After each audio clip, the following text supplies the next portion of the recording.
the Core Cast.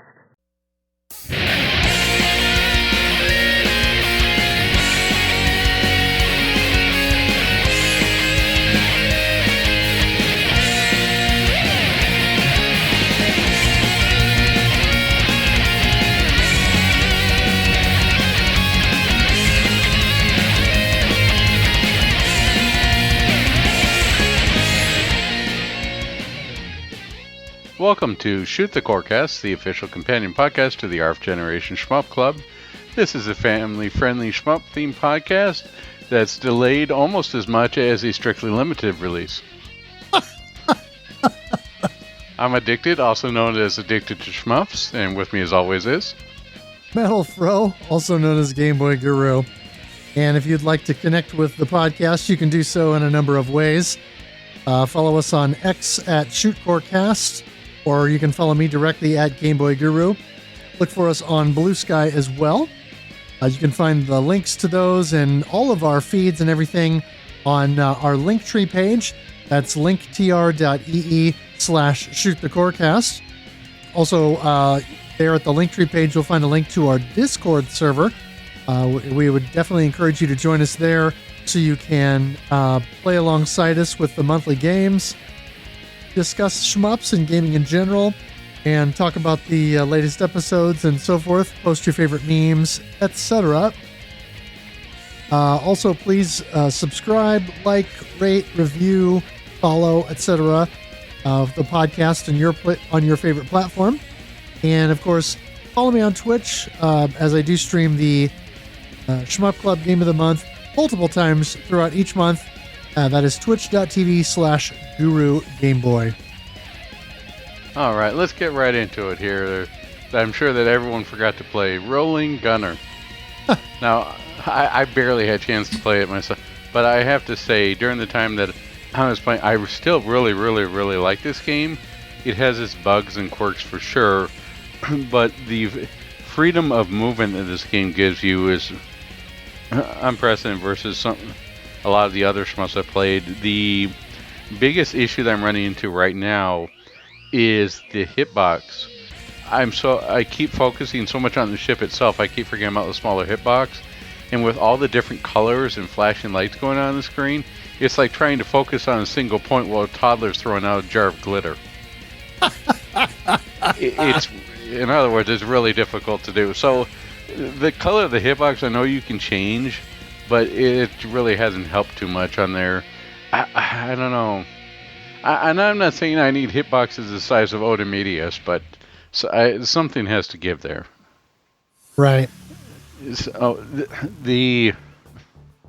I guess I'll look at this a lot in comparison to some of the the game we're going to talk about, Razion EX, and some of its limitations in the gameplay, how those work. But the game really quickly expects you to pivot from one point to another, and sometimes I feel like I'm trying to switch over, like it's a naval war cannon, I'm trying to switch it over to hit a certain coordinates.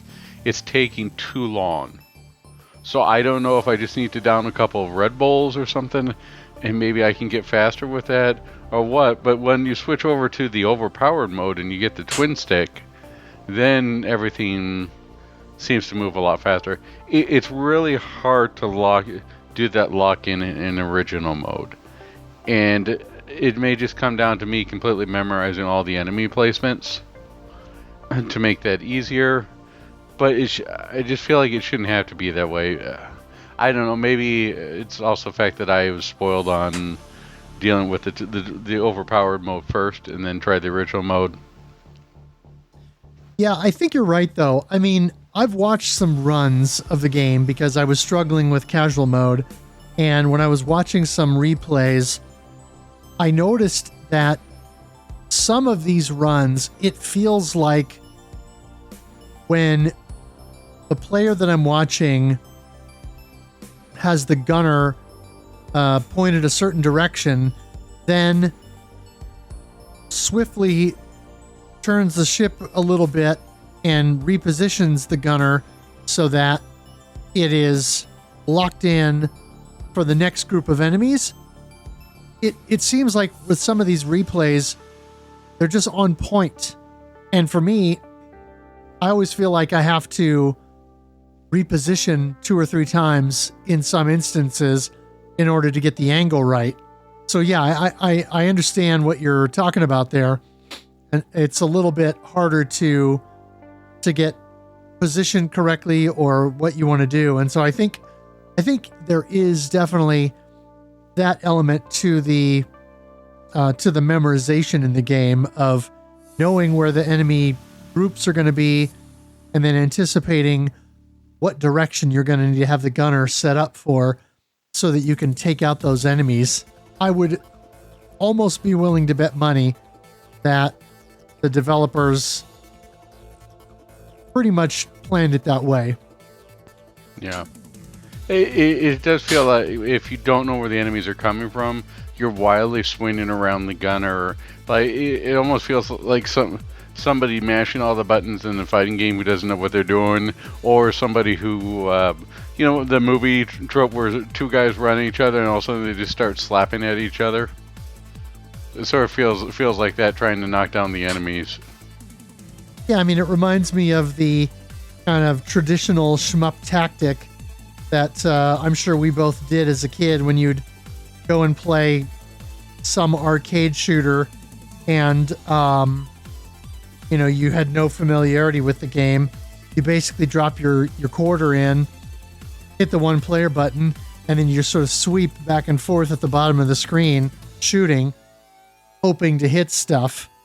And, it's kind of the default thing that a player might do until you actually learn the level layout and where enemies will spawn and things like that. So yeah, yep. I think you're right. It does feel like that's sort of the default for flailing around in Rolling Gunner until you've got some memorization of the levels. Yeah, it's definitely going to take some more time there. I do appreciate it. I think the other thing too is that the music may be sometimes a little bit more fast-paced, meant to throw you off key when you should be relaxing. It's playing really, really fast techno music or upbeat music most of the time. And to be fair, I get it, right? I wouldn't expect to play a high thrills shmup and then have Kenny G in the background, right? But it just... Watch, someone's going to do that now. High octane action, soundtrack provided by Kenny G. So... We need it. Yeah. Or John Tesh. Anyways, it's gonna... No, it's there. But the one thing I have to realize is I have to slow myself down and stop and think. I think that's one of the biggest challenges that I have issues with. And I've been watching some of Mark MSX's stuff just to get a better idea of what I should be looking for in doing this, because you have a lot more experience than I do in knowing what to look for, and I'm trying to catch up and look at some of the tells, or if I see this, it means this. Sometimes I'm feel like I'm in a cab with a New York cabbie going on 60 miles an hour down a one-way street. Right. Like or that dog. I don't know what I'm doing, but I'm trying. Yeah. Well, sadly, I have not touched Rolling Gunner in a few weeks now. I have been so consumed with Nostradamus, because that's the game I'm running for Shmup Slam 7, and I've been feeling a bit overwhelmed with it because I feel like perhaps I have bit off more than I can chew. Now, I say that, and this morning when I was doing some practice, I actually had a half-decent run and managed to get all the way to stage 6. The stage 6 boss, I think, on 1 credit, which is a reasonably good run. There are definitely some tricky spots leading up to that. The stage 3 boss can be a little bit of a jerk. The stage 5 boss is a huge jerk. the stage 6 boss usually isn't a jerk. Usually I can get through that one pretty easily, but for some reason I was struggling with it today. Stage 7, though, is where that game gets mean. Thankfully, I've done enough save state practice with it that I can get through it reasonably well. I kind of have timed out some of the movements and attacks and stuff so that I can sort of have a rhythm for what I need to do. And then the boss fight at the end of that can be an issue, but yeah, it's not too bad. Stage 8, though, really gets kind of bizarre, or it gets really bizarre because they throw so much at you, but there's a sort of safe spot through a portion of the level. Once you get into the kind of the speed section of the level, you can literally move up to the top right corner of the screen and use the charge ability to create this barrier that blocks incoming bullets, and you basically just hang out at the top of the screen for most of that area. You might have to discharge that attack, 2 or 3 times to take out enemies that'll come up there right up to you, but otherwise it's pretty doable. But then you get to the boss, and that boss is a tough fight. So anyway, I feel like I've got about a little less than a month and a half to practice and get good, as the kids say, and I think maybe I can do it. So I'm hoping that I'll be able to pull that off. Very nice. Yeah, I know it's definitely a harder game, so kudos to you for sticking through it. Yeah. Maybe you need to take 2 Tex medications and get through it. Yeah.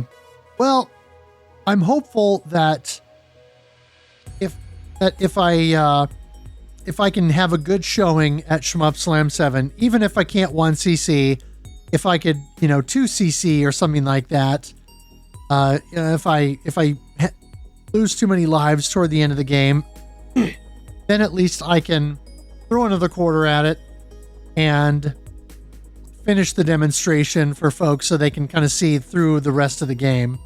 But there are a couple of 1cc's on YouTube that I need to go back to and watch a couple more times to make sure that that I know in a couple of the trouble spots I can maybe get some ideas. But outside of the strats for the stage 1 boss and some of the routing here and there, most of what I'm doing in the game is all routing that I've kind of devised over time. And so I feel pretty good about that, really, being able to just create save states and do some save state practice and then do some full runs and then kind of go back and forth. I feel good about having routed through most of the game myself and feeling reasonably confident with, how I've been able to do that. Yeah, what I think about it this way: if you try and you don't succeed, you can have a redemption arc for Shmup Slam 7.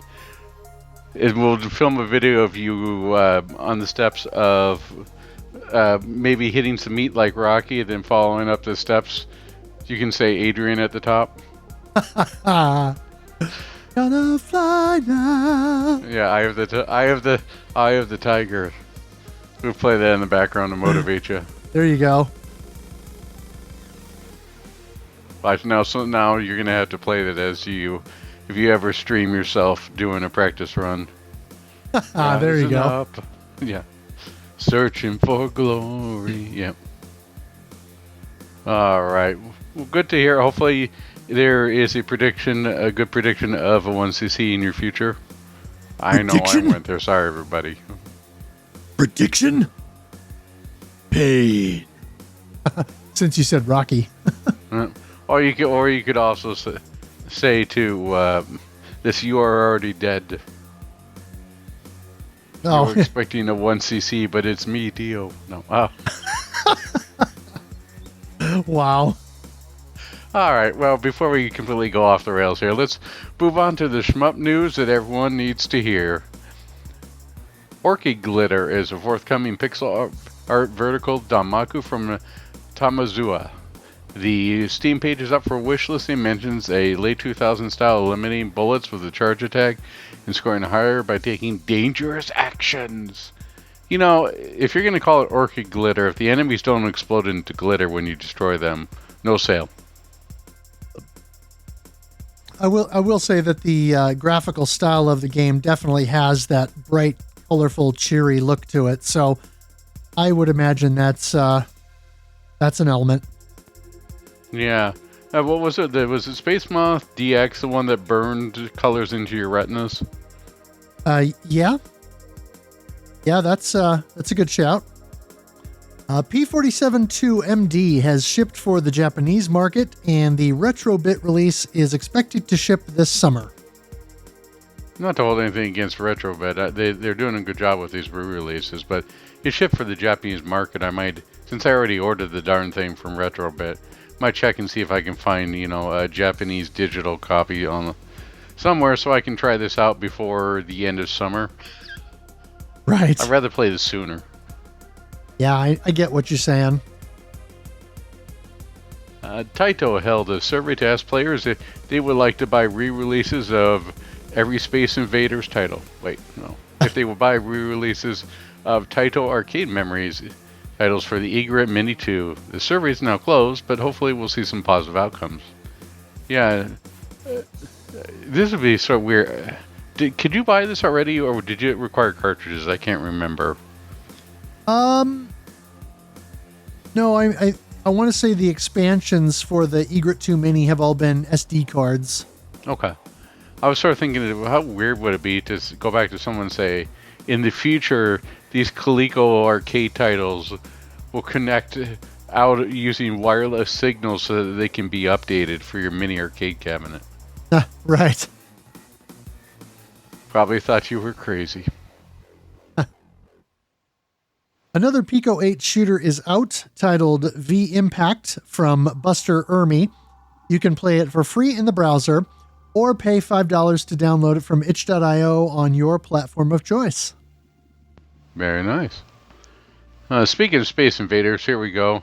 Space Invaders to Infinity and Beyond, Gene Evolve, has been announced for Apple Arcade and is set to launch on April 3rd.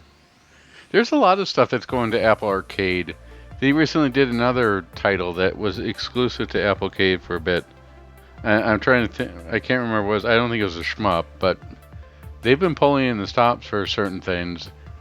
But we know eventually they're going to be re-released other stuff. I mean, if Shantae could do it, everybody else is going to do it.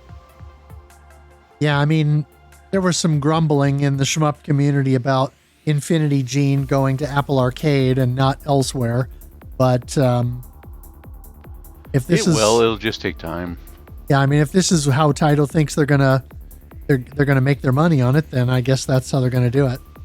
Well, I mean, remember when people were all, Indiana Jones, that's going direct to Xbox, and then like 2 weeks later, it's also coming to PS5. I mean, it's the era now where if the money's there, people will port it. It doesn't matter what it is. Yeah. Pre-orders are open now for the Western release of Under Defeat from Limited Run Games. It's releasing physically for Switch and PS5, and they have both a standard and limited edition available. I didn't see what the limited edition comes with, but I think the standard release on this will be fine. That's just my opinion, though. Sure.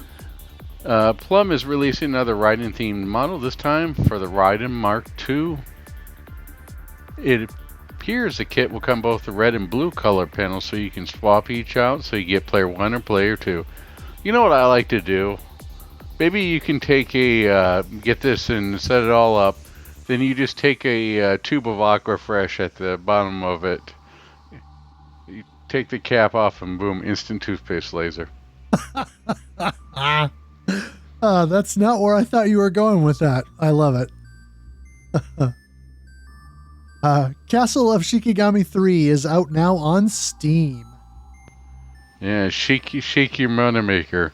I had a chance to play it just a little bit, but again, I am being bombarded with releases. I've got that Black Myth. I almost said Wu-Tang again. Black Myth Wukong playing the latest Civilization, that Split Fiction, and the latest Assassin's Creed just from the library alone, not to mention all the Steam games that I swear one day I'll get to because they're only 95 cents. Right. So, yeah, it's just like, or even this month's game I've been trying out, and then I realized that to get better shot count on some of the stuff, I had to perform a Hadouken. I've never had to do quarter circle moves in order to do shots. Like, it's weird stuff like I'm doing in Soul Crest before. Oh, right. You know, like, okay, what you need to do is back, forward, left, forward, punch, right, and then you can finally get your super focus shot. Definitely different. Anyways. Juno Fist, an early Konami vertical shooter released on Arcade Archives on March 13th. Yeah, this is one I was looking forward to. I haven't picked it up yet, but I definitely will be. It's kind of a neat game, so it's definitely one that I wanted to mess around with. You know, my memory's getting hazy around this. Was Juno Fist the one that predates Gradius, or was that Scramble I'm thinking of? Well, Scramble predated Gradius, but Juno First also predated Gradius. It was 1983, maybe. One of these was considered like the proto prequel to Gradius, right? That's Scramble. Scramble, thank you. Yeah, Juno First is more of a, I don't know, it's a vertical, and technically there's no scrolling, but there kind of is, in the sense that you can move the playfield back and forth. Your ship only moves left and right on the playfield, but you sort of move the playfield back and forth, and you can bring the enemies closer to you or move away. Could you imagine if you had to run around the cabin in order to move the playfield or something? Is Davey on a treadmill? You're just running around. R360 is you. Oh, wow, yeah. The Girl from Gunmakai is a forthcoming retro-inspired horizontal shooter. A Steam page is up now for wishlisting. It appears to use a graphical style based on the MSX computer standard, but also includes some voice samples and some effects that wouldn't be possible on the hardware. It's slated for a September 1st release. I didn't know why, but whenever you said the girl from Kumakai, not Cobra Kai, Gumakai, I keep thinking of like the man with no name. And I don't know, that would be a pretty cool to do that as like fall. Give me more Gunsmoke now I think about that. Let's go. Gunsmoke 2. Ah, there you go, yeah. Gunsmokier? Gunsmoke Kai? I don't know what you'd put that on. That one, heck, if Mercs can get two sequels. Well, what? Commando can get 2 sequels, right? Wolf of the Battlefield on the PS3 and 360, and then you got the Mercs. Right. Why can't Gunsmoke? Alright. Wild Blue has been announced for PC from Chuhai Labs. It is set to be published by Humble Games. It'll be Star Fox style on rail shooter. Well, then I look forward to getting this for free, well, almost for free from the Humble Choice sometime later this year. They always put their own games inside there. It doesn't matter what it is. Like 6 months out, boom, it's there. Ah, gotcha. Skull Cave is a 1986 horizontal shooter from Compile, and it is now releasing on the Egg console service for Nintendo Switch. This will be the MSX version of the game presented. It also saw a release on Sega's SG-1000 system at the time. In addition to the Egg console is also going to be the 1986 PC-88 version of Super Xenon Gamma 5 from Kure Software Workshop, and that's a top-down shooter with a mecha theme. Strictly Limited Games has announced it has already begun to ship physical copies of Cider Reloaded for Switch and PS5. I think you got yours already. This is an update to the PC game Cider Arcade from 2013. The PC release of Cider Reloaded set for April release on Steam. Yeah, actually, I did not order this one. Oh, okay. I was kind of going to wait. I've heard mixed things about Cider, and so I'm not sure if I wanted to pony up the cash for it yet. But it is good to see they're shipping something. We just need them to ship Rays and Desitopia, Picaritz. They just keep going on and on. Escatos, etc. A new R-Type homage is available as a free Dojin download now, titled R-Typo. It's only 2 levels right now, but the developer has released it for Windows and Android. I played that in Discord. I've done plenty of R-typos. Right. Redditor GNGF123 has apparently recompiled Blue Revolver to create a native Android port of the game. This is apparently possible because the game was creating an engine called Love 2D. With the source code is easily accessible within the framework. Since Blue Revolver is commercially available, GNGF123 is not releasing anything, but may consider writing a patch to allow those who own the game to create their own Android port from source code so they can access within the game itself. Yeah, I think porting this to Android will be a fun way to do it. Blue Revolver is definitely good enough to play on a phone or on a tablet. Yeah, and it's cool that stuff like this is possible. I mean, one assumes that the engine is easy enough to port around, and so it's always good to see games like this getting ported over to other platforms. Yeah, let's port it to Alarmo next. What's next after that? Maybe we can port it to Badge Reader. Then after that, we got to catch up to Doom somehow. Yes. Well, has Doom been ported to the Alarmo yet? Yeah, Doom was ported to almost everything. Ah. It was ported to a pregnancy test. It was ported to a Badge Reader. It was ported to Alarmo. It was ported to calculators. I know you can play Doom instead of a PDF now. Yep. Yeah, I'm working late on this PDF, boss. Right. Mark MSX has opened up online submissions for Shmup Slam 7, so for any slots not already filled by in-person players, those unable to attend the event in person will have an opportunity to now sign up to feature a game in the event. I hear he's also accepting offline submissions via fax. So if you still have a fax machine, get yours in. Space Shooter Galaxy Wars is a free shooter from Aaron VRC. It's on itch.io where you can play in the browser, or the full version can be downloaded from Google Play. According to the dev, this was done as part of a school project. Sounds good to me. Yeah, it's kind of fun. Since we've already mentioned Rolling Gunner, the devs of Rolling Gunner have released another teaser video for their forthcoming Elementaler LX Falter game. And they're showcasing the game, or they showcased the game March 29th at a gaming event in Japan. There's still no announced release date for the game or confirmations of what platforms it will see release on. One assumes it will be at minimum on PC, and then possibly on Switch, and maybe PS4, since that's kind of what Rolling Gunner has done. Well, I think the only thing we can say we're certain of is it will be hard to pronounce. Yes, that is true.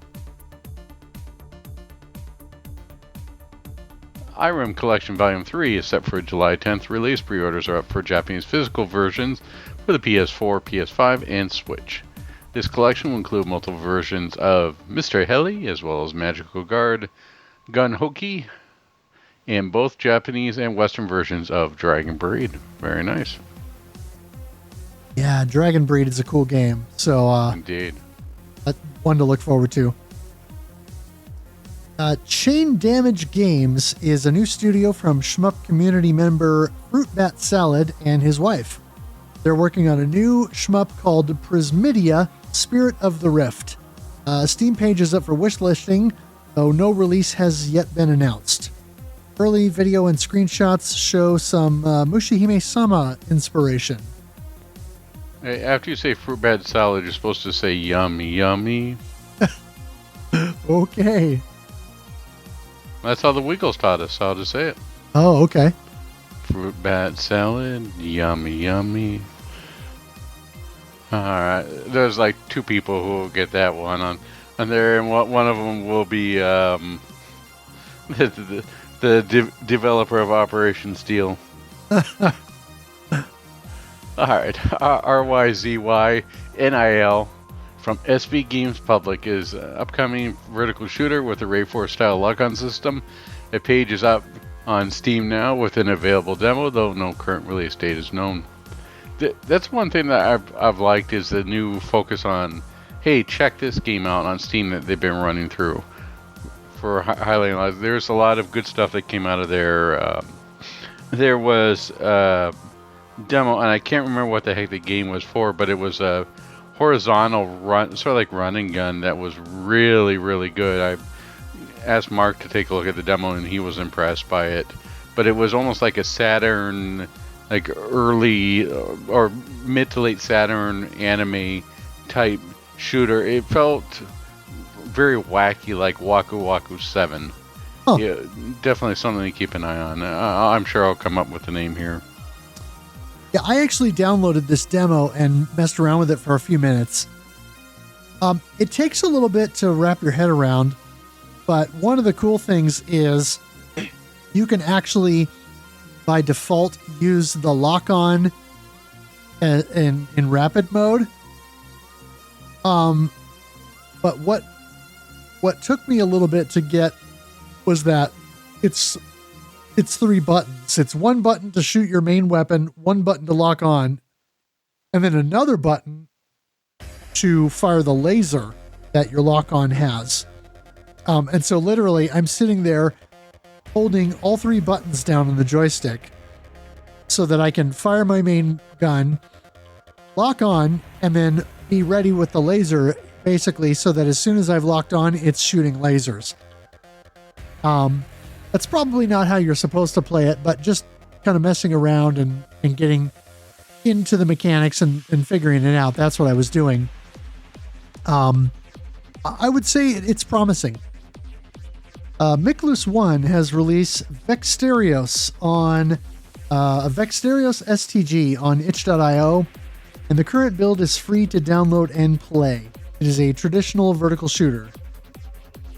Very nice.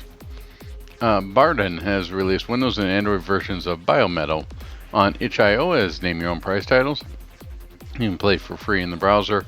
It appears to be a simple game with a mouse or touch control, and simply using sprite riffs of assets of the original Super Famicom game. It also has a new soundtrack from a composer named Pablo. Yeah. I mostly just left this in the news feed so that I could tell people to avoid it. Oh, jeez. Because it's somebody stealing assets, and then they put it up as a name your own price title instead of just making it free. I get your point. Also, it's bad. Akio1963 on X has shared some information about the development behind R-Type 2, specific to some issues behind the graphics design and implementation. Akio plans to release more info in the future. From what was shared so far, it seems the development of R-Type 2 was somewhat troubled. You don't say. I'm sorry, but just after playing the game, you can see it was definitely troubled. I'm not faulting him for his there, but after playing R-Type Final 1, there's just not much of a reason to go to R-Type Final 2. Well, this is the original R-Type 2. Oh, R-Type 2. I'm sorry, I heard R-Type Final. My apologies. No worries. Oh. This is what happens when we record late at night, everybody. Yes.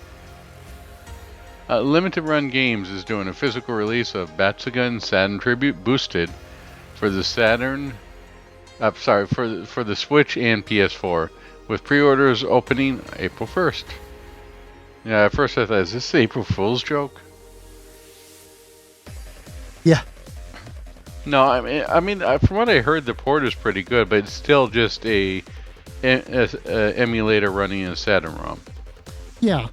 And I mean, it's been out now for quite some time in Japan, and so the Western LRG release is pretty far behind. Yeah, I'm look. I'm not going to look a gift horse in the mouth, but when you're dealing with the Gradius collection, which is out there for pre-order, and you've got Under Defeat, it's pretty clear if you only got limited money, which two you're going to go after. Yeah. Taito's Land, Sea, Air Squad from 1986 has released on Arcade Archives. It's an overhead game taking inspiration from Capcom's Commando, but includes missions in all three settings as the name applies. Essentially, you can run around with your soldier, and then at different points on the battlefield, you'll be able to get into a boat, or you can get onto a tank on land, or even in a helicopter. It's vertical scrolling and multi-directional, and kind of neat. I mean, I saw streamer Lord BBH playing this the other day after it came out, and it definitely looks kind of neat. I want to say the scoring mechanic in the game ties to the number of shots that you fired and your accuracy. And so it's one of those where you don't just want to hold the fire button down all the time. You want to aim and actually be accurate. Assault Shell 2 from Team Overloaded is now available in early access. Yeah, I'm definitely looking forward to this. I really like the first one. Yeah, I need to get on this. Mikhail Croter from Hitpiece Studios recently posted on social media that the final touches are being put on the Switch version of Shieldmaid MX. So hopefully that means that the Switch version will go gold and a release will be soon to follow. Sounds good to me. I enjoyed the doing something the beta testing for that. Yeah, me too. Red Art Games will be doing a PS5 physical release of Sterndom Binary Stars.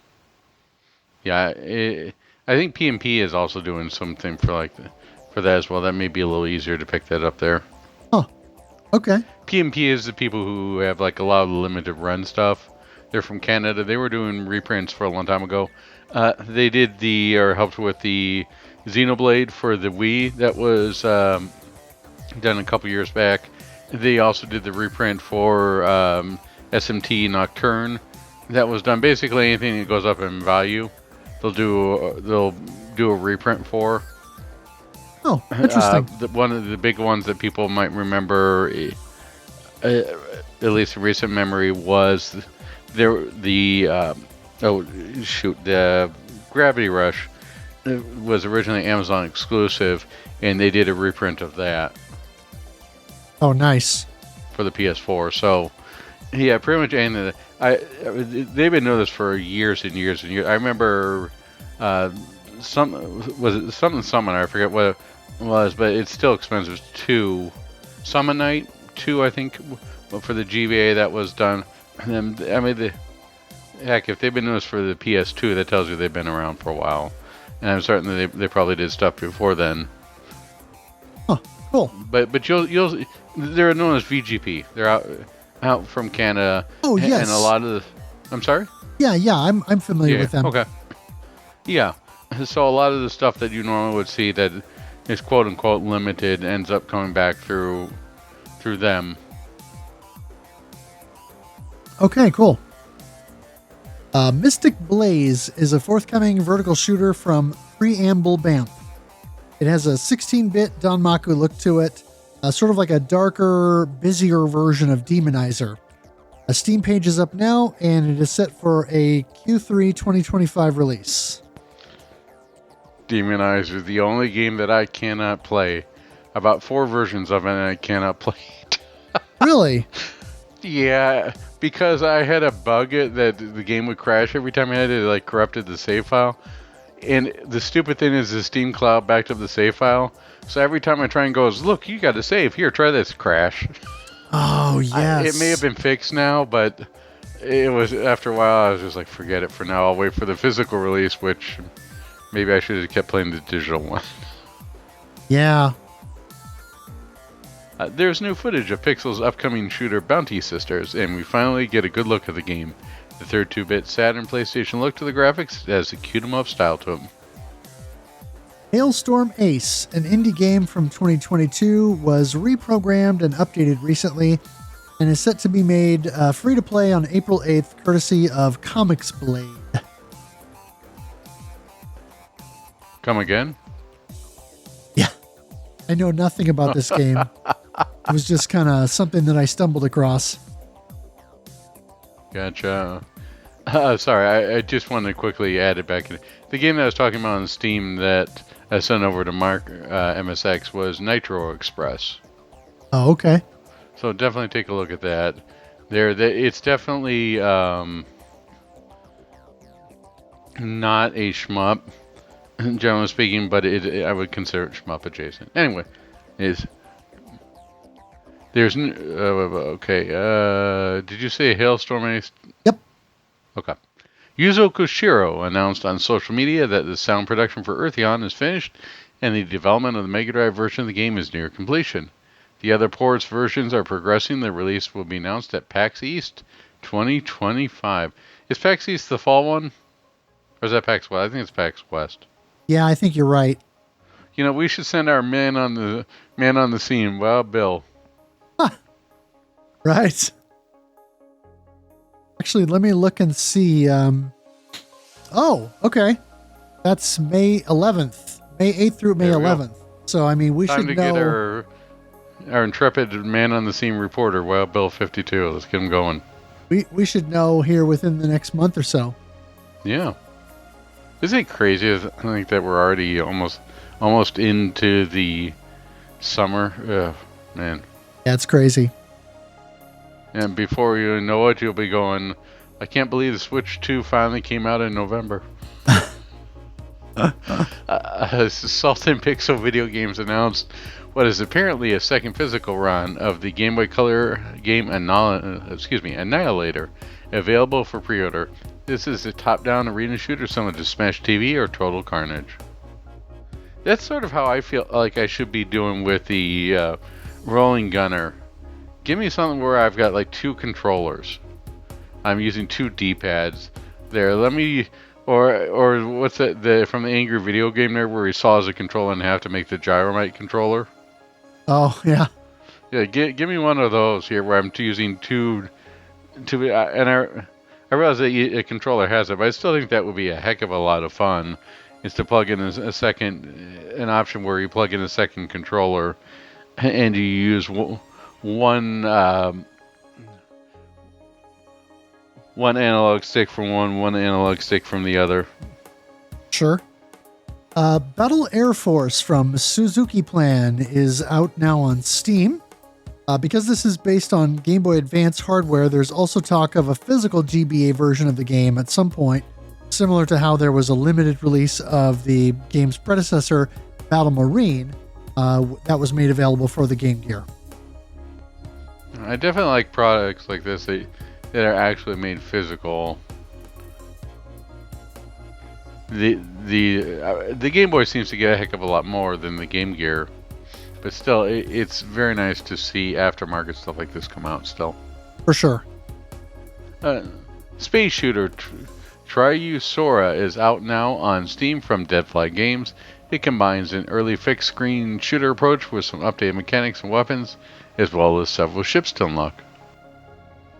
Yeah, the Steam trailer seems to have a bit of a sense of humor. So I'm guessing the game will also not take itself too seriously. On a scale of Gradius to Choaniki, how zany would you put it? I don't know. Maybe leaning more toward the Gradius side. Oh, really? Okay. Ashura the Striker. A previously announced Space Harrier style game is now set to release on April 24th. It is currently only announced for Steam.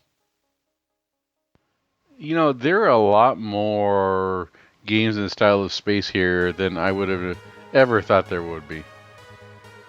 Yeah, this subgenre is really making a big time comeback. It is. Z-Grader for MSX2 is a vertical shooter from Tokihiro Naito. He also works for M2 and created the Highlight series. You can tell my joy from after playing the Highlight series. It runs on MSX2 and MSX2 Plus hardware. It's being sold for physical release on the platform now from a booth.pm shop. Looks like the spiritual successor Nightmare. Now we're talking. Yeah, I really should start firing up my MSX2 more and playing some games on it, but gosh darn it, that the Mister, I keep going down the convenience path. Well, I can fire this up in less than a minute and I can get right into the game. Yeah, I understand. When you have kids and you got deadlines and all the fun stuff that becomes from slowly becoming a geriatric Damaku, you got to find a way to game any way you can. Sometimes that is a mister. Yep. A new game from Anarch Entertainment, the developers behind Noise, called Chronal Chain, is in development. It's a PC Danmaku game with a time manipulation element to it. Nothing else is known about the game at the moment, but a Kickstarter campaign will be launching soon.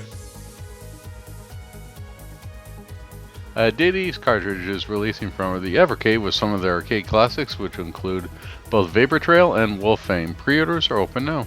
I have to say, as the arcade one-up seems to be going less and less into, I don't know, it made me wonder if they're just, because the latest one I think was just sort of an ultra version of what was released before. But the arcade version, the arcade one-up seems to be stagnating, while the Evercade seems to be thriving. The Neo Geo stuff is a big get.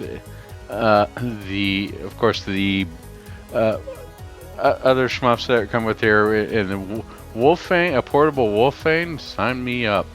Yeah, that's pretty cool. Yeah, I have the Taito Pocket version, but this might be time for like an Evercade EXP or something to go with it. The Evercade, the older products, I just didn't see a lot of need for, but the newer stuff seems to have finally found its footing. It's not like, oh, I could play this on Mr. Better. It's like, okay, this is a cool way to own games that you normally own. Plus, you get a physical cartridge out of it. I've heard some varying things on how long the cartridge will last, but to be honest, even like a 3DS cartridge seems to be suspect these days. So, yeah, roll the dice. Assault Plus is next up in the Arcade Archives line, and from what I have read, is distinct from the original Assault game, which is why it's its own release. Gotcha. With the recent Nintendo Direct and Switch 2 reveal, Nintendo has a webpage up that details some Switch games that aren't yet backwards compatible on Switch 2. Among these are a handful of Arcade Archives releases such as Ordile and Philios, as well as both Raiden 3 and 4 Mikado releases, and I got isekai'd into a shmup. With the console not set to launch date until June 5th, it's possible these games will be patched to correct the compatibility issues, but please be aware that some shmups released on Switch will not work on day one, and some may never receive patches. Yeah, the list for Nintendo sort of gave themselves a little bit of black eye with some of the stuff later, but they said, hey, some of the stuff, we've got an expanded version for the Switch 2. You just need to pay this low price of $20. So, bottom line of it is just hang on to your OG Switch. If you don't have one, grab an OG Switch, because the Switch 2 will pretty much just be for Switch 2 stuff. It will play some stuff as a nicety, but if you really want that full compat, just go with a OG, or get yourself a Switch Lite because those are commonly available around $100 these days. Or if you want to go for the beefy boy, you can get yourself a Switch OLED. Yeah. But yeah, it's almost where you're just going to need both at this point. Yeah, and I was watching a video earlier from Modern Vintage Gamer, who was talking about the Switch 2 and the compatibility, and basically saying, this confirms that it's not hardware-based compatibility like it was with the Wii U essentially having Wii hardware built in, or the Wii hardware essentially having GameCube hardware built in. Right. That it is a software layer of some kind, and it's probably more than likely a combination of shader recompilation, software emulation, and then hardware abstraction. You forgot Black Magic. Well, that's true. Yep. Speaking of Black Magic here. Yeah, this is a really cool one. That somebody, I can't remember who it was, posted in our Discord.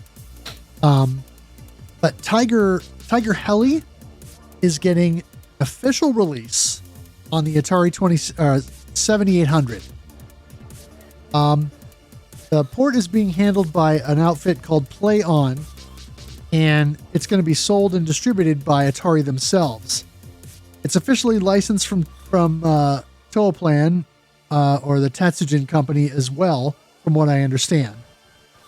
The early footage looks and sounds very good. The full cartridge release will include box and manual and retail for $29.99. It'll be compatible with the Atari 2600 Plus and 7800 Plus systems. Those are the new emulation boxes, as well as original 7800 consoles. And they are set to ship in July. Yeah, new 7800 games sold on Amazon in 2025 just seems like a really weird combination. Yeah, but this is so cool. I'm probably going to buy this. If it's going officially from Atari, that means that Amazon will probably carry it and should be pretty easy to get to. Yeah. Polymega is getting some more of its own game releases. Volume 8 will be a collection from Visco. The second release, Captain Tomade, will be actually a compilation of multiple games, but feature Captain Tomade alongside Andrew Dunos, Gallimides, UN Defense Force, Earth Joker, and Stormblaze. There was previously also the Volume 3 release of what brought together several early Toaplan arcade shooters as well. Several of Konami's iMode games have been preserved, including 2004's Gradius Neo, which was previously locked to the aged mobile phone platform. The emulation still needs work, but it's possible these types of games will once again be playable beyond their original intended platform. Very nice. Always good to hear stuff like this. Yeah. Konami has announced the Gradius Origin Collection, which will contain multiple arcade releases of Gradius through Gradius 3, as well as Salamander and sequel. Exclusive to the release will be the Gradius 3 AM Show version, which was a highly modified retool game to balance the difficulty. Oh, thank goodness. Add new features as well as brand new game from M2 STG Team Salamander 3. Physical editions will be available for Switch, PS5, and Xbox through limited run games, as well as the Japanese regional physical for Switch and PS5 that will be multi-language. This was one of the biggest surprises. Forget the Switch 2 at this point. I'm excited for this. I'll pay the tariff on this one. This was the highlight for me of the Nintendo Switch Direct that happened a couple of weeks ago. When I saw this, because I did not get to watch that Direct when it was live, but when I went back and watched it and saw this, I was like, what? Gradius Collection, and then Salamander 3? What? I saw some footage of Gradius 3 AM Show version. And I'm actually excited for this. As frustrated as I was with Gradius 3 Arcade, when we covered it on the podcast, this looks cool because it has a new updated weapon system that allows you to update your weapons more and more. And one of the things that they were showing is the double weapon. It had an option where you could fire forward, and so it just created a spread shot. And as you powered it up more and more, it just added more bullets. And so you could essentially have a Vic Viper with a forward spread shot. One of the cool things that it also adds is the ability to have the force field and the reduce at the same time. So I am actually looking forward to playing Gradius 3 again, because this Gradius 3 AM Show version looks to be a pretty cool way to re-experience the game in a whole new way. So yeah, that should be pretty sweet. You masochist enjoy it the first time. Get ready to be heard all over again. All right. No, I'm really looking forward to this. So, and it definitely, at first I thought it was Digital Eclipse, but no, it's them too. Yeah. All right, let's move on to the game that we played in February. We played Razion EX, and the participants who joined us are Mr. Vasteel, Overdrone, Desolus, Talkerbot, Skosh, and IHAS. I wonder if that stands for International House of Zebras or something. We'll have to find out. All right. Razion started in life as a Neo Geo game released in December 2014 by NG Dev Team, initially received as an MVS-only release. A few months later, in July 2015, an AES version of the game was released with full packaging. The game was lightly retooled and updated and subsequently renamed as Razion EX for Nintendo Switch release, which debuted in June of 2021. The Switch version of the game was originally meant to be a physical-only title, but after a strong fan campaign by Mark MSX, Shmup Junkie, and others, NG Dev Team agreed to do a digital release of the game. The physical game has seen at least one reprint.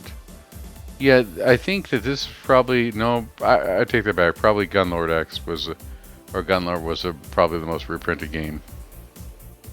NG Dev Team has created a number of Neo Geo games in the past and have shifted their focus in recent years to Nintendo Switch, mostly pouring their Neo Geo titles over. And they have also released Gunbane on the Switch, which was the original title. Other NG Dev Teams include The Last Hope, Fast Striker, Gunlord X, and Neo XYX. Razion is a horizontal scrolling shooter in the traditional 4:3 aspect ratio. However, the screen space is slightly enlarged in Razion EX, allowing for a margin larger play area. See, I thought it was always 16 by 9, but a little bit cut down. No, from what I understand from some things that I read, since the original Neo Geo version was 4:3. Oh, yeah, the Neo Geo, I thought you were talking about the Switch version here. Right.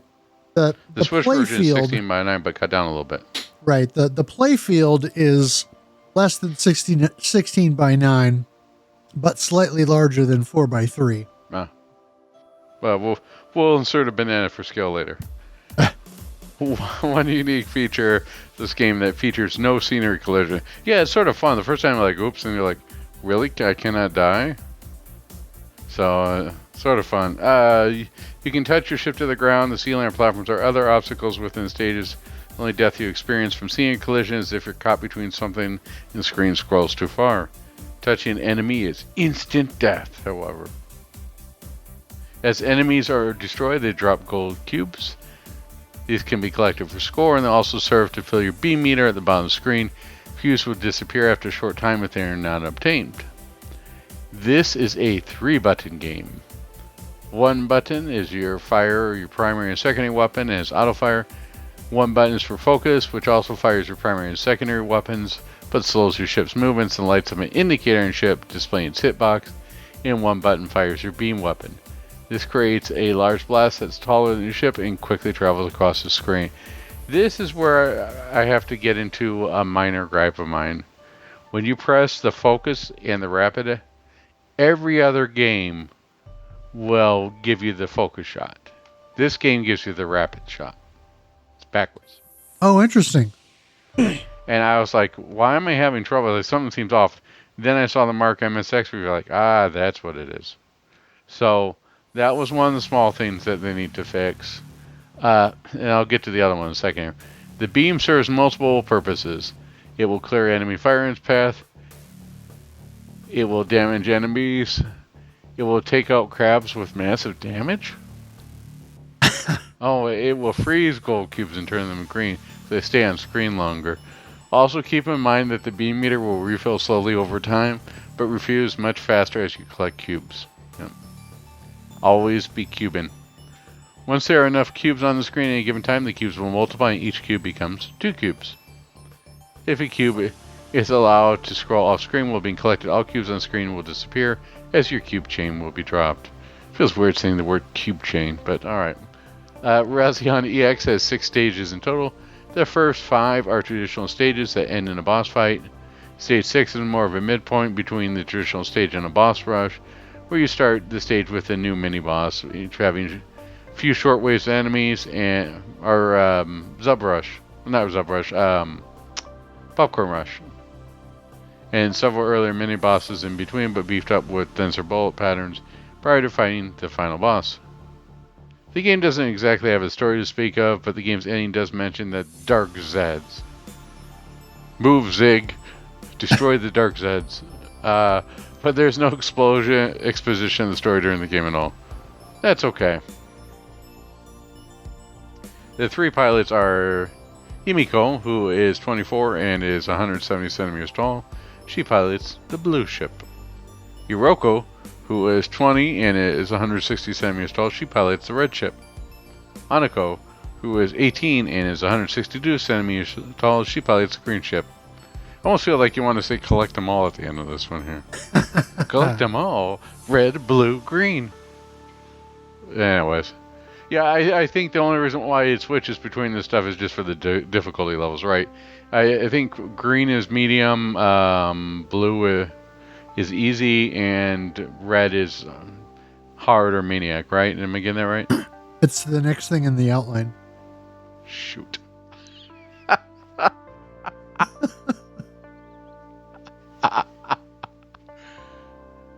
Yeah, okay. Oh, boy. All right. That's all, folks. Unlike most games where you can select your ship, each ship is specific to 3 difficulties, just like we just talked about here. Novice difficulty. You pilot Himiko's blue ship. The ship fires a steady stream of forward fire in a mild spread, as well as the forward rockets from the top to the bottom of the ship's sprite. On normal difficulty, you pilot Hanako's green ship. Similar to the blue ship, is a constant stream of forward fire and light spread shot, and the rockets from the top fire from the top and bottom of the ship. On maniac difficulty, you pilot Hiroko's red ship. The forward fire and spread are the same as the other 2 ships, but the red ship's advantage is its rockets. During the firing fewer rockets at a time than the other ships, the red rockets can penetrate scenery, allowing for more strategic use of them around obstacles. These rocks also spawn from positions further above and below the ship with the other 2 craft. Well, now that we went off the rails and full Looney Tunes here, I'm wondering, can we have a shmup where all the weapons are designed by Acme? That would be cool. That would be fun. Wile E. Coyote trying to chase a Roadrunner, and you got all these Acme weapons. Let's go. There was something similar for the Genesis, I believe, but we won't. Desert Demolition, I think it was called. Anyways. Oh, yeah. Razion EX has no power-ups, which means the entire power level is consistent throughout the game. So get good, scrub. When using focus fire, you may know some bullets appear to come in contact with your hitbox. but don't destroy your ship. It may be that some bullets have a smaller hitbox than the sprites themselves, your hitbox isn't quite as large as the indicator screen, or perhaps a combination of the two. The games feature both stage and boss practice modes as well. One about the focus fire mode, your ship will auto-collect cubes at a further distance when using focus than when not using focus. The other thing that's not right in here, and I didn't realize until, again, I was looking at people's runs and this was pointed out to me, is it's best to play peekaboo with the enemies. The enemies in this game will not fire backwards. So if you go up and around them or down them, as soon as they are behind you, they will not fire. Oh, interesting. Now, that's not true of all enemies. There are some enemies later in the game that I think will still fire at you. But the majority of the stuff, yeah, it's one of the key ways of routing through a maniac. Okay. Is to avoid some that and to understand. The other part that is to be aware of is when you're dealing with some of the higher difficulty levels, you really have to be careful when you fire your bullet canceling there. But you have to learn the timing for that, because two things happen when you fire it. One, your regular shot gets weaker. You don't fire as much and it gets weaker. And two, you lose that spot. So you really have to save it or know when to use it for certain patterns that will cause problems. There was one where I think it was near stage 5 or 6 was the scorpion's tail. Oh yeah. Is that where you're really close, right? And then eventually fire out these pink bullets, and the pink bullets were what you want to save for and cancel, because they were a lot harder to deal with than the usual patterns from there. This game, for the most part, again, is learning about memorization and patterns. It has a lot of Toho-like up and down bullets. Toho pattern with up and down bullets. There are things that just spew bullets out like they're candy from a piñata. They come from there. Then there are your standard bullets. The one thing I will say that I wish they had done a better job for is the color of the bullets. For the most part, is fine, but when everything is sort of this brightly colored pastel, right? Everything's like this neon green or bright pink. It makes it harder to tell the bullets sometimes. An outline of the bullets would have been a huge visual impact upon this. It's not quite like OG version of Battle Garega, where you have to use a magnifying glass to figure out what hit you. But when you're dealing with a lot of stuff on the screen, it is nice to be able to tell what's yours, what you are, and what the enemy bullets are. Interesting. See, I felt like the bullets were actually mostly pretty easy to see. There is one bullet type that's kind of a smaller little pink bullet that's harder to see, but I feel like most of the bullet types are pretty easy to pick out, because the backgrounds, by and large, have a darker tone to them, and so the brighter bullets I found to be easier to see in contrast. It's not terrible, but when if you're playing on the harder difficulties, that's when it sort of really that problem starts to shine. Sure. There you're dealing with a heck of a lot more bullets. The other thing that really drove me nuts is the CRT filter that's initial on this game did not do me any favors, at least on my screen. It looked like hot garbage. So I immediately turned it off and breathed a sigh of relief, because that looks a lot better. The visual style for this game, it's definitely good, but it sort of falls along the lines of the bosses. Pretty darn good, but I wish it was a little bit more varied. Sure. Keep in mind that all these are minor gripes. But I think overall that they did a great job. They just got a couple things to tweak. Yeah. Something else that I forgot to put in the outline, but was confirmed through a person who had a good 1cc upload of the game, is that the game also has a rank system. If you're not using the beam weapon too much, then the game will rank up, and you'll know that when your score at the bottom, at the top of the screen turns red, you'll know that you've ranked the game up. And then if you want to bring the rank back down, start spamming the beam quite a bit more, and you'll eventually bring your rank back down.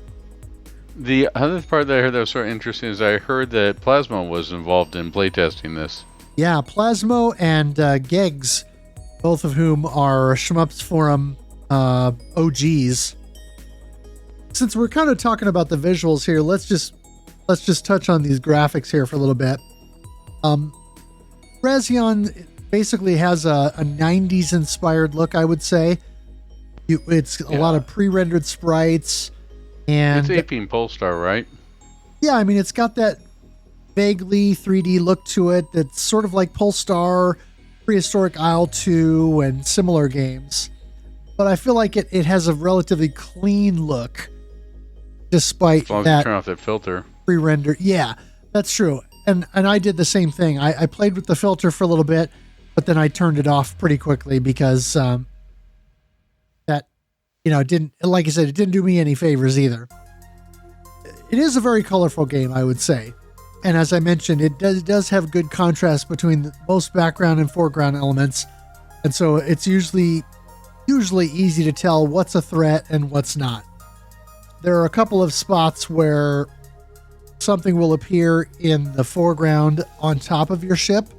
In particular, there's a water stage where there's like some seaweed and stuff that kind of obscures your view briefly, but it doesn't happen very often, and it doesn't get in the way too much. You mentioned this already. The boss designs are mostly variations on a theme, where you have large screen-filling mechanical walls, essentially, that shoot at you from the back of the screen with different patterns and things.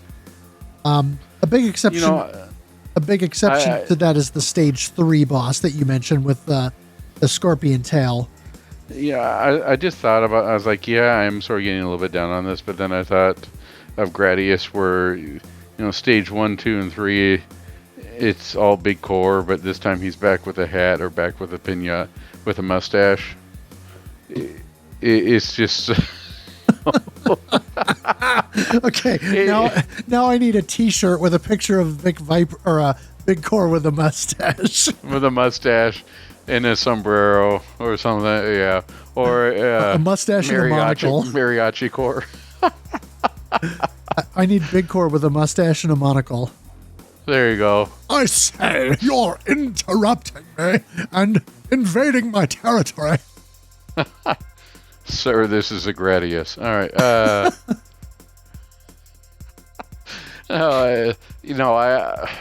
I say that one like it could be more varied up on here, but then wait, Gradius just had big core at least 16 times in a row there. Right, but I think it is a good criticism. It is a valid criticism because it is a little bit silly that the variety seems to come in the mid bosses, but the bosses are mostly just, here's this giant installation that reminds me of, well, since you said Gradius, the big wall installations that you see in the like Gradius 3 and some of those games where you're just fighting the wall that's got guns or turrets or things on it, and you're fighting different things.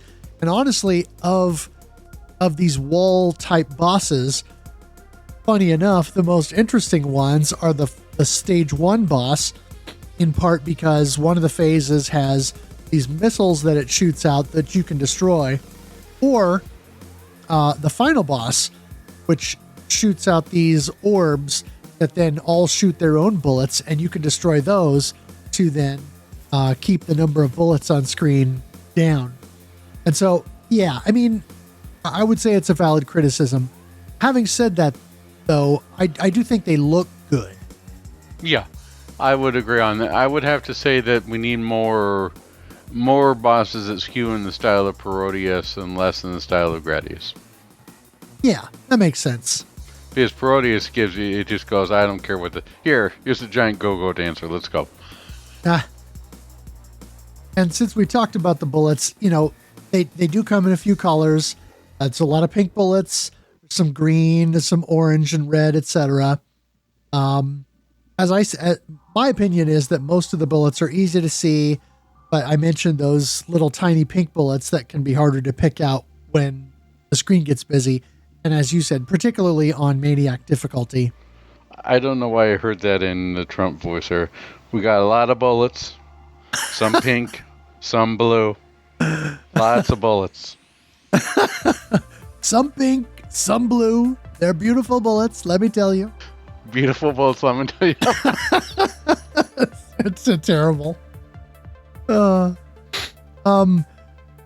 also think there are some cool effects in the game. There's some sprite morphing and scaling.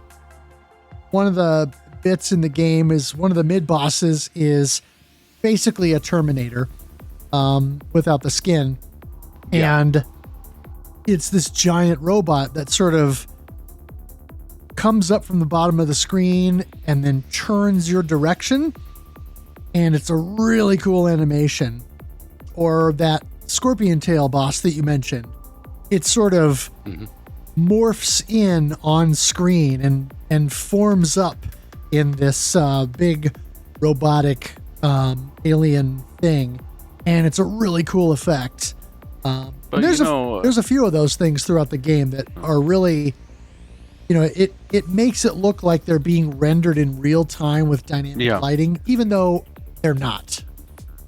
Yeah, well, and to be fair to them, right, copyright infringement was already done by Sega for Revenge of Shinobi, so I mean, they have free reign there. They could just cite Sega.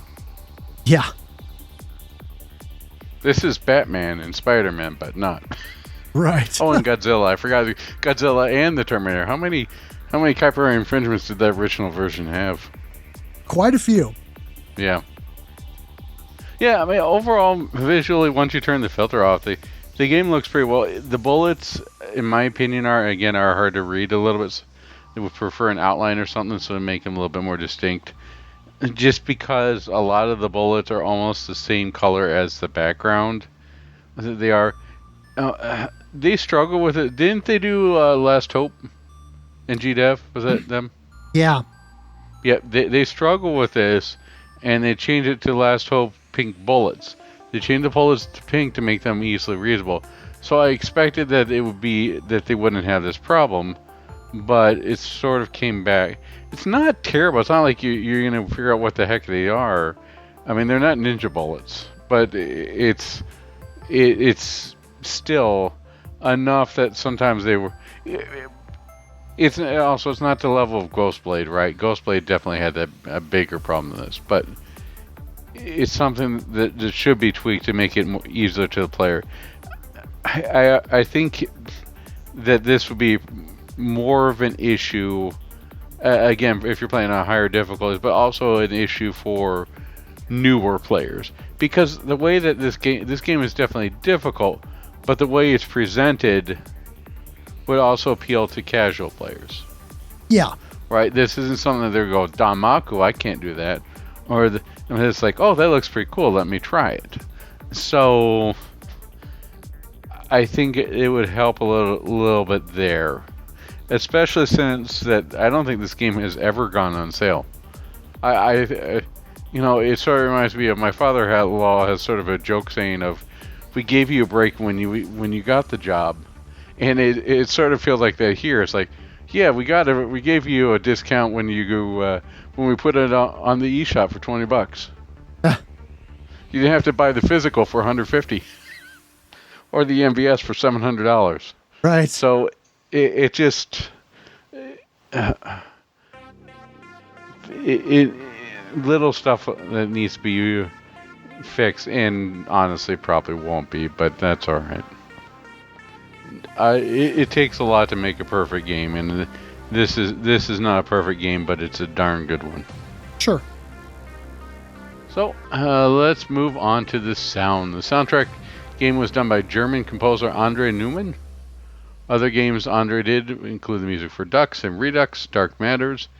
Sound effects are generally solid. Your main ship doesn't have a constant droning sound shot, but more of a light, low sound that lets you know your weapon's firing but doesn't overpower the mix. Popcorn enemy explosions have a typical light pop to them, but some mid-size or larger enemies have more powerful explosions. It almost, when I was popping, it was like, this sort of feels like I've got one of those bubble mailers I'm popping with the popcorn enemies. Right. It felt oddly satisfying. Yeah. But the bigger enemies definitely have that meteor sound to them, which I enjoyed. Beefy.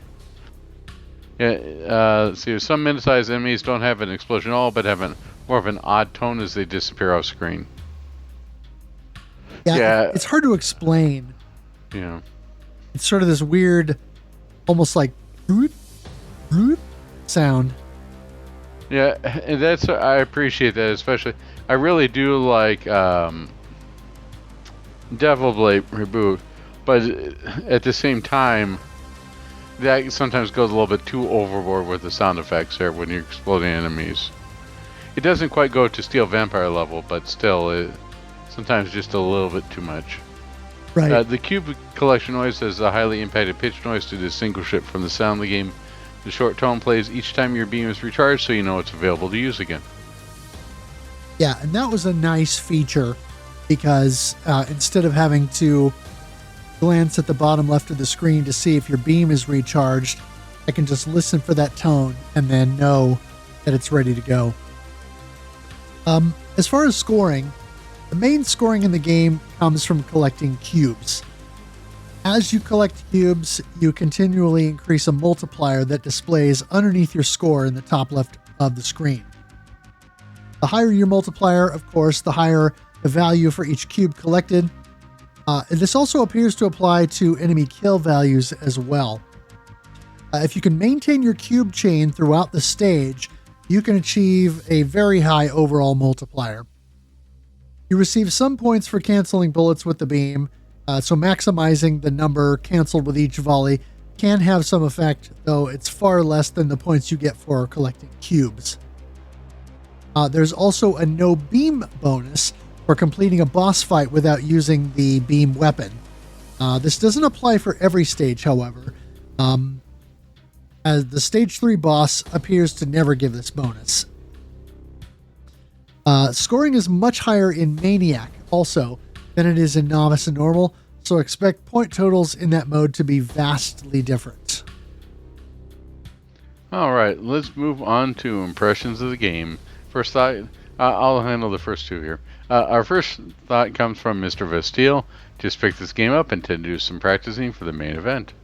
Well, I hope you have fun with it. Overdrone says, I find scoring pretty cool. Sort of hold back from killing things as they appear, freeze, and multiply the cubes. The only thing I don't get is what triggers a mass of cubes to just vanish, not flicker or they disappear from decaying. Might be a holdover from the Neo Geo original, to respect the sprite limit or something. One thing I suggest to users go to settings to turn off the full screen stretch and shrink down the screen size to I think 100%. This is now an integer scaled at the expense space at the top of the image, of course. The scan lines are worth using too if you're halfway inclined, since they aren't coupled with a blur filter. Oh, someone who likes the scan lines. More power to you on that one. I did not care for it. Right. But it sounded like you had a good time. Yeah. Decilis said, sat down and got the novice clear tonight. I've actually had this one for quite a while. I remember credit feeding my way through it on my old Switch back when I first bought the game, before ever joining the Discord.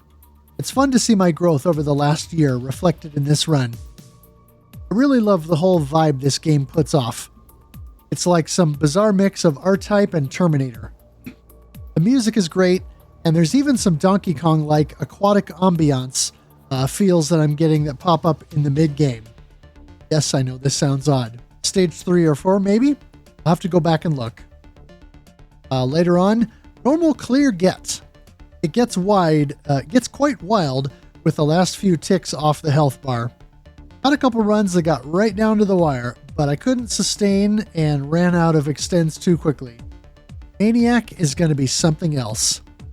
And then, of course, later on posted, made it into stage 4 a couple times tonight on Maniac. The enemies in 4 have a huge bullet speed increase all of a sudden that caught me off guard compared to the previous stages. I think I'm spending too much time in focus mode and need to let go of it for better maneuverability when I get there.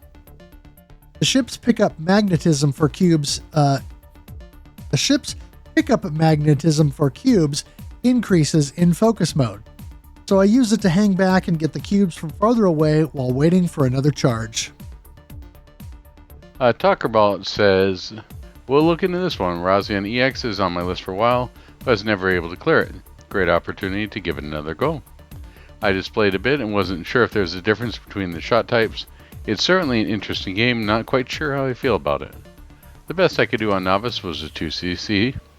That's still very good. Some of the mid-bosses feel more dangerous than the bosses. I completely agree with that one too. There is a swinging machine gun that shoots bouncing bullets. That thing is rude. Yes. Yes. Got the 1cc for Novice mode. It was pretty close. Stages 4 through 6 ramp up the difficulty quite a bit. Also agree. And congratulations. CCC, Novice most clear, 1cc, all good stuff. Congratulations, sir. Yes. Scoush jumped in and said, nice. I got the Novice clear. Normal seems like a step up. Is there a lot of learning, or is it keep playing and you'll eventually get through kind of experience, would you say? I would say yes. Later on, seems if a cube disappears anywhere because you didn't collect it in time also clears the rest too. Much trickier than I realized. Thanks for this, though. With a few extra extends, I might get the normal clear before Friday. Later on, not scoring enough, not dodging well enough, and pretty frustrated with this now. Managed a Novice a bit back, but couldn't get the normal clear these past few days. Complete mental block on some patterns, and I'm seemingly collecting bullets for fun. Best I could manage was a 2cc before midnight.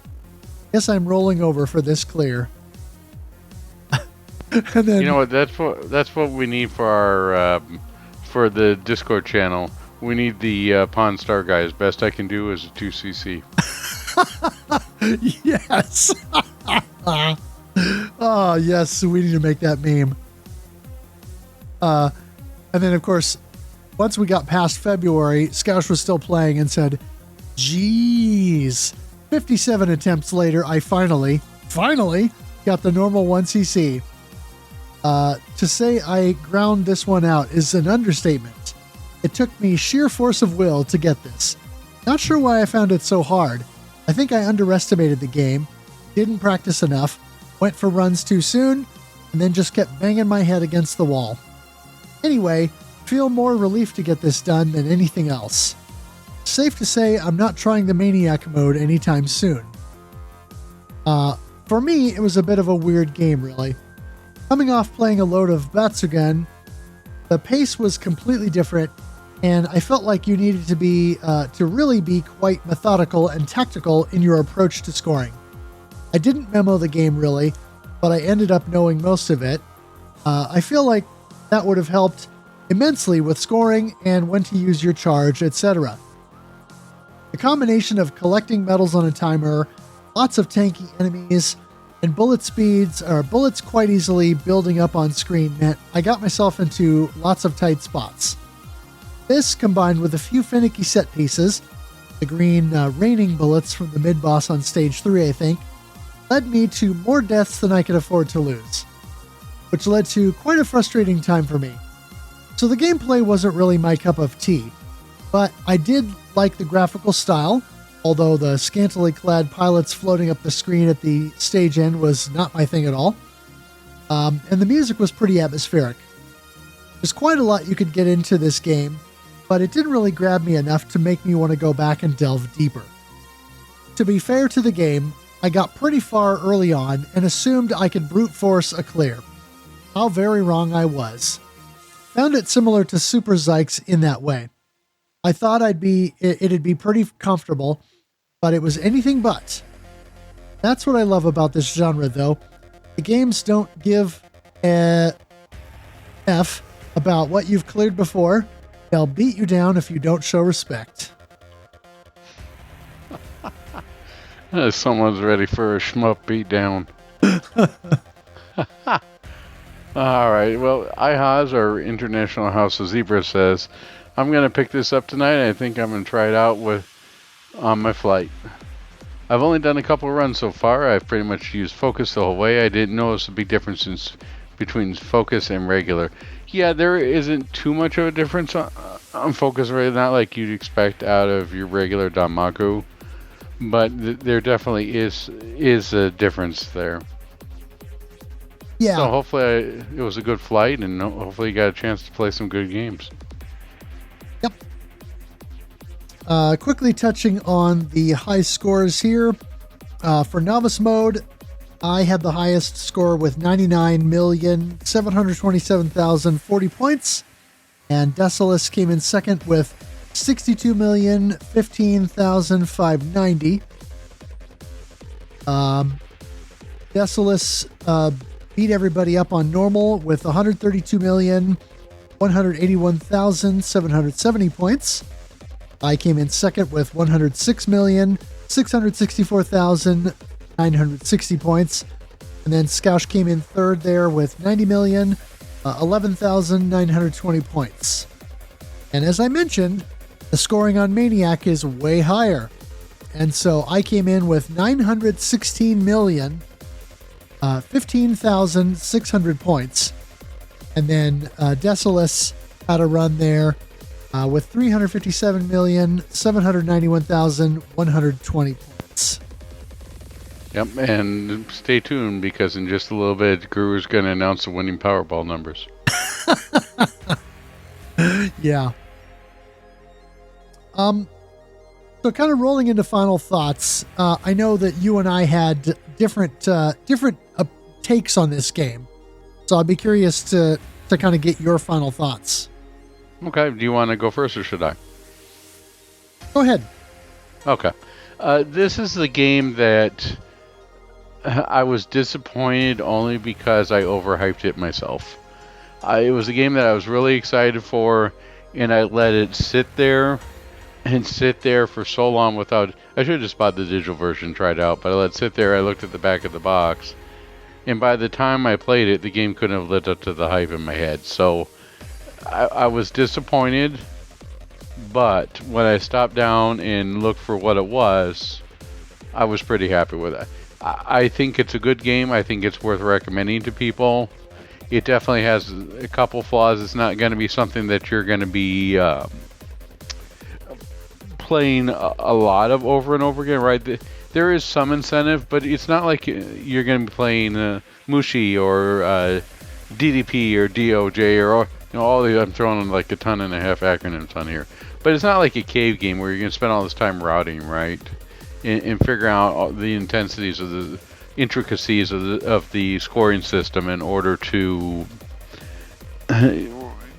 do real... It's not a long play game.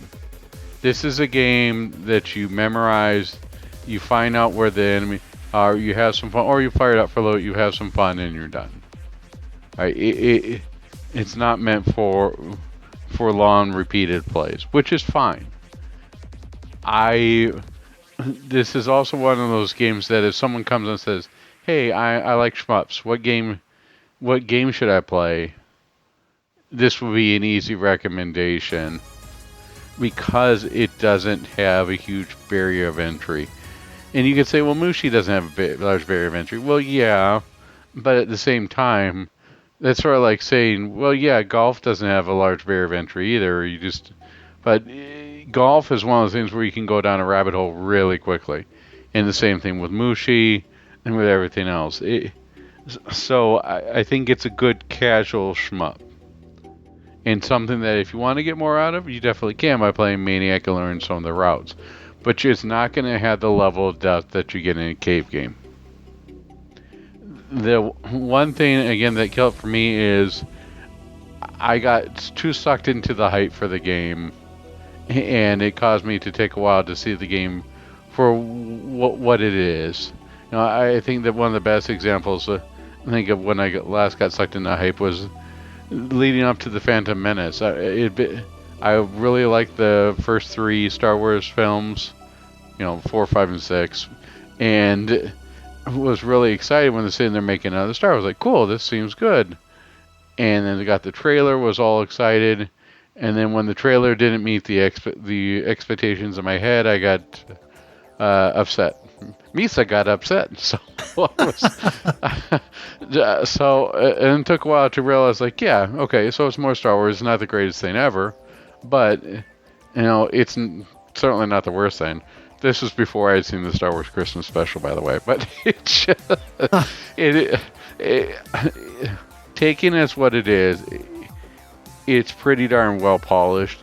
And NG Dev, you can see that NG Dev, to their credit, and this is a huge credit to them, did not get stuck up in Euro schmuppiness. Right? This could have gone horribly wrong in many different ways. But I think with the right people guiding and playtesting and the right ideas, it worked out very well. And I have seen their NG Dev stuff seems to be moving in the right direction. It's moving to what the players want. And that is definitely a good thing. So definitely one of the recommendations for pick up on play on the Switch, especially for people who have played R-Type or are very into into shooters like Polestar. Definitely recommended, but don't expect perfection and don't expect to deep dive into this for months and months and years and years. Yeah. This is one that kind of caught me by surprise. I kind of figured, as with most of the games that we cover, that I'll play it, I'll enjoy it, and it'll be a good time, but it's not going to change my world. And while I would say, yeah, it didn't change my world, I also enjoyed it more than I thought I was going to. I cleared Novice very quickly. It was a couple, 3 days or whatever of playing, and I cleared Novice. And then I had cleared Normal within about a week of that. And then I cleared Maniac about 2 weeks after that. And that was right at the end of the month. I think I cleared Maniac on February 27th. So it was not quite down to the wire, but it was going to be the last day that I think it was going to be the last day that I would be able to stream the game. And I was very pleased to get that Maniac clear. I like the fact that the game is approachable on multiple fronts. I say that because, number one, the 3 difficulty levels help. The stage and boss practice helps, although I didn't actually use those. But they are tools that you can use if you need. And the beam weapon helps because it clears bullets. And so if there are particular patterns that you have trouble dodging or routing through, or tricky sections of the game that you have a hard time getting down properly, don't be afraid to use that beam to help get yourself out of a tight spot or a sticky situation. I think that is a mechanic that it's a different approach to the typical cave bullet clear or bullet cancel thing of, oh, if you take out this certain enemy or enemies of this size or larger, then you'll cancel their bullets. Whereas the beam, I kind of like the flexibility of it because it's a cancel on demand. And it certainly made the game easier to clear, even on Maniac, where there's a lot more bullets. Now, I would say the really hardcore players will probably want to rank the game up and play without using the beam much so that they can challenge themselves more. And, that's also a valid approach. And so I appreciate that the game gives you a lot of flexibility in this sense. And I don't know. I was visibly frustrated with the game on stream, but all in all, I rather enjoyed it. And I gotta say, the soundtrack is banging. I'm pretty glad in this instance that I bought the limited edition version that came with the soundtrack CD, because it's definitely one that I'm going to want to go back and listen to. I thought it was pretty good. Yeah, the soundtrack, we definitely didn't have any singing mosquitoes. Everything seemed to be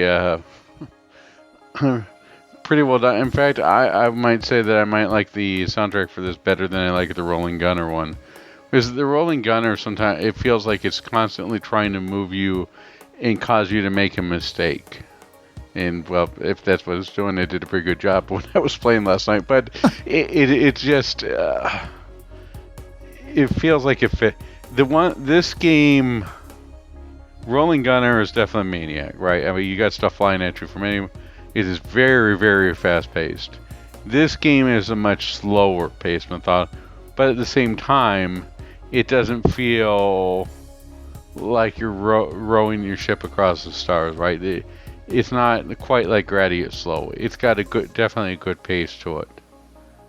Yeah. And I think the soundtrack definitely matches it. So yeah, I totally agree. Again, for what it is, I am very happy with it. It's just the one thing I think that I was expecting is I was expecting Polestar polish, and it wasn't in this. Because I came with Polestar expectations, and that had I played the game just as it is and given a fair shot, things would be different. But in my case, I walked in with set expectations and was a little bit disappointed by it. Would I still recommend it? Absolutely. I think it's one of the best horizontal shmups on the Switch. And, as the stuff on the Switch keeps growing quite a bit here, I think the Switch wins now outside of the PC for having the largest shmup library. Yeah, you might be right about that. So definitely easy to recommend for people, even people who don't want to go hardcore into routing and cave. Right. Yeah, I could see that. I mean, you were looking for Polestar on a Razion budget, sort of like trying to buy trying to buy champagne on a beer budget, sort of thing. Yeah. It's not we have Polestar at home, so I'm thankful for that. Right. Yeah, it definitely has its own vibe and approach, and it doesn't do the Polestar thing, which is more like, here's another take on the R-Type formula. Right. So yeah, definitely recommended. I think it was quite well done. Credits to them for it does have its issues, but it avoided the Euro shmup traps, and that by itself is pretty incredible. Yeah. All right, now for something completely different. We have Soul Cresta, which again I feel like I'm doing Hadoukens in space, trying to fire off shots. It's very, very different than what I thought it might be, which is interesting. Yeah, that's our April game. Yep. And then in May, we have the return of the bouncing bullets that you saw in Razion EX with Star Hunter DX. So that'll be interesting. But it's also been dirt cheap everywhere, so hopefully everyone picked that up at the latest Steam sale or eShop. I think I picked it up I think I paid $4 total for both versions on the Switch. Oh, wow. And this Steam. So they've just been going dirt cheap. And then this one's yours, so I'll let you talk about it. Yeah, I decided I wanted to do another summer event because I've felt like those have been fun. we did our Summer of Raiden, and then we did our Summer of Sashimi last year. And for this year, to sort of commemorate the 80th anniversary of the end of World War II, I thought we would do Pacific Theater Summer. And so we'll be taking a look at 1943, then we'll go 1941, which, even though it's technically a prequel, it's, later a game released in the series. And then we'll finish out with 1944, The Loop Master. And so that will be our summer event this year. Sounds good to me. I just wonder what someone thought. We need a subtitle for this game. I don't know. What do we do here? You were just on a roller coaster. Let's just call it the Loop Master. Well, I mean, that's pretty much all you do in that game with your special. Well, I should say 43 was lightning, wasn't it? But 42 was just like, watch me flip over. Reminded me sort of that, and they even made fun of him in the Family Guy parody of Star Wars, where he says, "Watch me do some fancy maneuvers now." It's like, what you doing? You're just moving lazily to the left. So, and let me show them some fancy action now. All right. So, all right. Thank you, everybody, for staying with us in the month of February. Sorry things got a little bit delayed there. We are working to catch up, and we'll be talking about the 16,000 versions of Twin Cobra shortly here. I'd like to thank once again everybody who joined us for the month of February, March, and is currently playing for the month of April. I'd like to thank eTrim for the logo. To talk about the shirts, which I guess there will be a new forthcoming, the mini shades of Big Core coming. Top Hat Malico, Mariachi Band. Maybe you can mix and match. I don't know yet. Kogusu for the intro and outro music. Everyone from the Playcast and Collector Cast, may they always be rolling, Dark Souls rolling into fun. MetalFRO for streaming and keeping things interesting with his parrot dogs. Yep. I almost feel like we should do an "and you" like at the end of video game, but I think we already thanked everybody. Oh, yeah. All right. Well, anything else so that we need to mention before we finish out? Yeah. Actually, there is one quick thing. You mentioned that you're playing Nostradamus. When is Shmup Slam 7? So we'll make sure that people tune in. Is it it's the summer? It keeps changing, right? No, it's in May. It's May. Okay. Yeah, it'll be the event is officially Saturday, May 17th and Sunday, May 18th. Gotcha. Okay. That will be on the Electric Underground YouTube channel. What do we need to do? You need to add a Sunday to that. This Sunday only, Gravedigger and Shmup Slam 7. Sunday. There you go. You got a voice for radio. I've got a face for radio, too. Yeah, that's what I was wondering. Has anyone ever told you got a face for radio? No. Every day. Yeah. And keep going with those big, beautiful bullets. There you go. All right. Well, thank you, everybody, for listening, and we will catch you next month.